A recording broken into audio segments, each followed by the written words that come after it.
بنی نوع انسان کی رہنما ہے، صراط ہدی ہے احادیث نبوی۔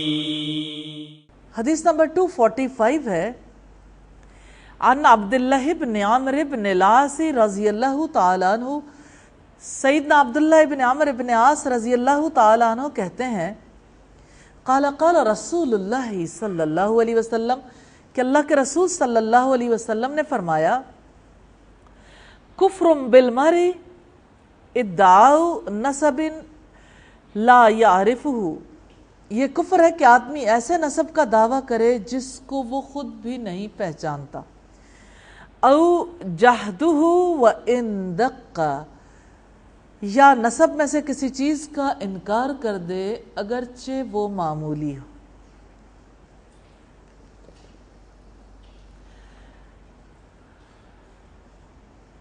رسول اللہ صلی اللہ علیہ وسلم نے نسب کی اہمیت کی وجہ سے یہ واضح کیا ہے کہ کوئی شخص اگر کسی غیر معروف نسب کا دعویٰ کرتا ہے تو یہ دعویٰ کرنا کفر ہے۔ یعنی غیر معروف سے مراد یہ ہے کہ وہ ہے کسی اور برادری سے، خاندان سے، کسی اور ذات سے تعلق رکھتا ہے، اب اس نے اپنا نسب ہی بدل لیا تو یہ نسب کا بدلنا کفر ہے۔ ہمارے ہاں تو یہ بہت مشغلہ رہا ہے لوگوں کا کہ لوگ جب دیہاتوں سے شہروں میں آئے تو اپنے نسب کو بدل لیا تاکہ لوگوں کی نظروں میں اچھا مقام پا سکیں، لیکن یہ حقیقت بھول گئے کہ نسب کو بدل دینا کفر ہے۔ تو نسب میں سے ایک معمولی چیز کا انکار کرنا بھی کفر ہے۔ اسلام میں خاندان عزت یا ذلت کی بنیاد نہیں ہے۔ جس خاندان میں اللہ تعالیٰ نے پیدا کیا ہو، اللہ کے فیصلے پر راضی رہنا چاہیے، اور عزت یا ذلت کسی خاندان سے وابستہ نہیں ہے۔ وَتُعِزُّ مَن تَشَاءُ وَتُذِلُّ مَن تَشَاءُ، اللہ تعالیٰ جسے چاہتا ہے عزت دیتا ہے اور جسے وہ چاہتا ہے ذلت دیتا ہے۔ اسلام میں عزت تقوی والے کی ہے، اسی لیے فرمایا اِنَّ أَكْرَمَكُمْ عِنْدَ اللَّهِ أَتْقَاكُمْ، یقیناً تم میں سے اللہ کے نزدیک سب سے زیادہ عزت والا وہ ہے جو سب سے زیادہ متقی ہے۔ یعنی اللہ تعالیٰ سے ڈرنے والا، یہ سورہ الحجرات کی آیت نمبر 13۔ تو جو جتنا زیادہ متقی ہوگا اتنا ہی زیادہ اللہ تعالیٰ کے ہاں معزز ہوگا۔ خاندانوں کے ساتھ عزت وابستہ نہیں ہے۔ دنیا میں اگرچہ کوئی کسی خاندان کی وجہ سے اپنے آپ کو معزز سمجھتا ہو یا کسی کو عزت دیتا ہو، اللہ کے یہاں وہ انسان معتبر نہیں ہے۔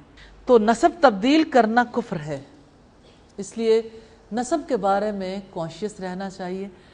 حدیث نمبر 246 دیکھیں گے، عن خالد بن دہقان، خالد بن دہقان کہتے ہیں، قال كنا فی غزوۃ القسطنطنیہ بذوالقیہ، کہتے ہیں ہم غزوہ قسطنطنیہ کے دوران بذوالقیہ، ذوالقیہ کے مقام پر تھے، فَأَقْبَلَ رَجُلٌ مِّنْ أَهْلِ فَلَسْطِينَ مِّنْ أَشْرَافِهِمْ وَخِيَارِهِمْ، فلسطین کے اعلیٰ و اشرف لوگوں میں سے ایک آدمی ہمارے پاس آیا، وَيَعْرِفُونَ ذَلِكَ لَهُ، يُقَالُ لَهُ هَانِيُ كُلْثُومِ بْنِ شَرِيكِ الْكَنَّانِيِّ، فَسَلَّمَ عَلَى عَبْدِ اللَّهِ بْنِ أَبِي زَكَرِيَّةَ، اس کا نام ہانی بن کلثوم بن شریک کنانی تھا۔ اس نے عبداللہ بن ابو زکریہ کو سلام کیا اور وہ اس کے حق کو پہچانتا تھا۔ فَكَانَ يَعْرِفُ لَهُ حَقَّهُ، وہ اس کے حق کو پہچانتا تھا۔ قَالَ لَنَا خَالِدٌ، ہم سے خالد نے کہا، فَحَدَّثَنَا عَبْدُاللَّهِ بن ابی زکریہ، کہ ہم سے عبداللہ ابن زکریہ نے بیان کیا، قال کہا، سمعت، میں نے سنا، ام الدرداء رضی اللہ تعالی عنہ، میں نے ام الدرداء رضی اللہ تعالی عنہ سے سنا، تقول، وہ کہتی تھیں، سمعت ابا الدرداء رضی اللہ تعالی عنہ، کہ میں نے ابو الدرداء رضی اللہ تعالی عنہ سے سنا، یقول، وہ کہتے، سمعت رسول اللہ صلی اللہ علیہ وسلم، کہ میں نے اللہ کے رسول صلی اللہ علیہ وسلم سے سنا، یقول، وہ کہتے ہیں، کل ذنب عسى اللہ ان یغفرہ الا من مات مشرکا او مؤمنا قتل مؤمنا متعمدا۔ کہتے ہیں کہ میں نے اللہ کے رسول کو فرماتے سنا ممکن ہے کہ اللہ تعالیٰ ہر گناہ گار کو بخش دے ماں سوائے اس کے جو شرک کی حالت میں مرا، یا وہ مومن جس نے کسی مومن کو جان بوجھ کر قتل کیا۔ خالد بن دہقان کہتے ہیں ہم غزوہ قسطنطنیہ کے دوران ذوالقیہ کے مقام پر تھے۔ فلسطین کے اعلیٰ و اشرف لوگوں میں سے ایک آدمی ہمارے پاس آیا، اس کا نام ہانی بن کلثوم بن شریک کنانی تھا۔ اس نے عبداللہ بن ابو زکریا کو سلام کیا اور کہا، وہ اس کے حق کو پہچانتا تھا۔ خالد نے ہمیں کہا، ہمیں عبداللہ ابن زکریا نے بیان کیا کہ میں نے سیدہ ام دردہ سے سنا، وہ کہتے ہیں کہ میں نے سیدنا ابو دردہ سے سنا، انہوں نے بیان کیا کہ میں نے رسول اللہ کو فرماتے سنا ممکن ہے کہ اللہ تعالیٰ ہر گناہ گار کو بخش دے ماں سوائے اس کے جو شرک کی حالت میں مرا ہو، یا وہ جس نے کسی مومن کو جان بوجھ کر قتل کیا ہو۔ صحیحہ میں یہ روایت 511 نمبر پر ہے۔ اس حدیث سے پہلی بات پتہ چلتی ہے کہ رسول اللہ صلی اللہ علیہ وسلم نے بخشش کے راستے کی 2 رکاوٹوں کا ذکر کیا، ایک شرک اور دوسرے قتل۔ 2 بڑی رکاوٹیں ہیں، شرک کی وجہ سے کوئی معاف نہیں کیا جا سکتا، اور دوسرے جس نے جان بوجھ کر کسی مومن کو قتل کر ڈالا ہو۔ سیدنا عبداللہ ابن عباس کا مسلک یہی ہے کہ عمدن قتل کرنے والے مومن کی بخشش ناممکن ہے۔ اس آیت سے بھی اس کی تائید ہوتی ہے، سورہ النساء کی آیت نمبر 93 سے، کہ جس نے کسی مومن کو جان بوجھ کر قتل کیا اس کی سزا جہنم ہے جس میں وہ ہمیشہ رہے گا، اور اس پر اللہ تعالیٰ کا غضب اور اس کی لعنت ہوگی، اور اللہ تعالیٰ نے اس کے لیے بہت بڑا عذاب تیار کر رکھا۔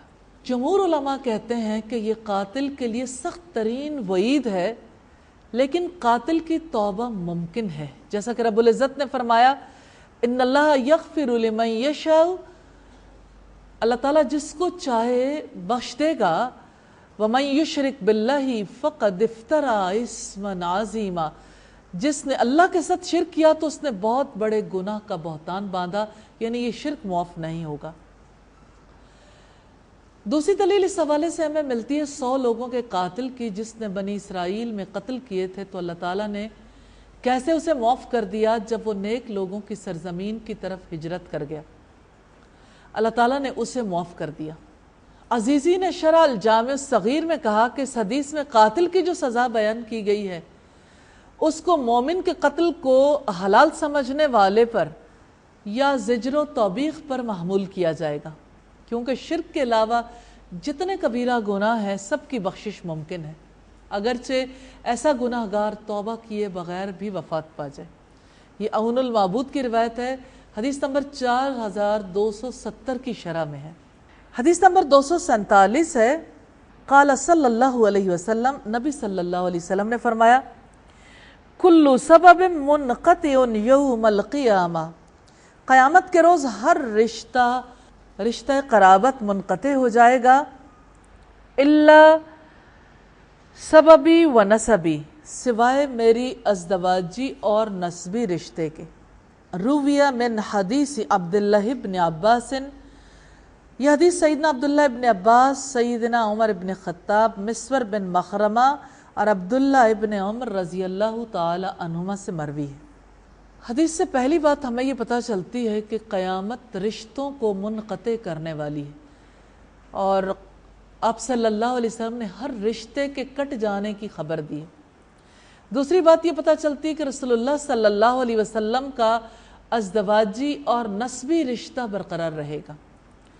تیسری بات یہ پتہ چلتی ہے کہ عقبہ بن عامر کہتے ہیں سیدنا عمر نے سیدنا علی کی طرف ان کی جو بیٹی سیدہ فاطمہ کے بطن سے تھی شادی کرنے کا بار بار پیغام بھیجا۔ ایک دن انہوں نے خود سے کہا کہ اے ابو الحسن، بار بار کثرت سے آپ کی طرف پیغام بھیجنے کا سبب وہ حدیث ہے جو میں نے اللہ کے رسول سے سنی۔ آپ نے فرمایا قیامت کے روز ہر رشتہ منقطع ہو جائے گا سوائے میرے ازدواجی اور نسبی رشتے کے۔ تو حضرت عمر یہ چاہتے تھے کہ رسول اللہ صلی اللہ علیہ وسلم کے اہل خاندان میں ان کا رشتہ قائم ہو جائے، اس وجہ سے وہ آپ صلی اللہ علیہ وسلم کی بیٹی کے حوالے سے رشتہ کرنا چاہتے تھے، یعنی آپ کی نواسی کے حوالے سے۔ اور سیدنا عمر نے جو شادی کی تھی وہ سیدہ ام کلثوم کے ساتھ کی تھی۔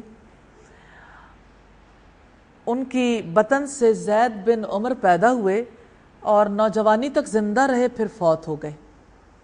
سبحانک اللہم و بحمدک نشہد ان لا الہ الا انت نستغفرک و نتوب الیک۔ السلام علیکم ورحمۃ اللہ وبرکاتہ۔ ہمیں زندگی کا کرینہ سکھائے، رہن سہن اور کھانا پینا سکھائے، مساوات و اخلاق جملہ مسائل، ہمیں الغرض مرنا جینا سکھائیں، بنی نوع انسان کی رہنما ہے، صراط ہدیٰ ہے احادیث نبوی۔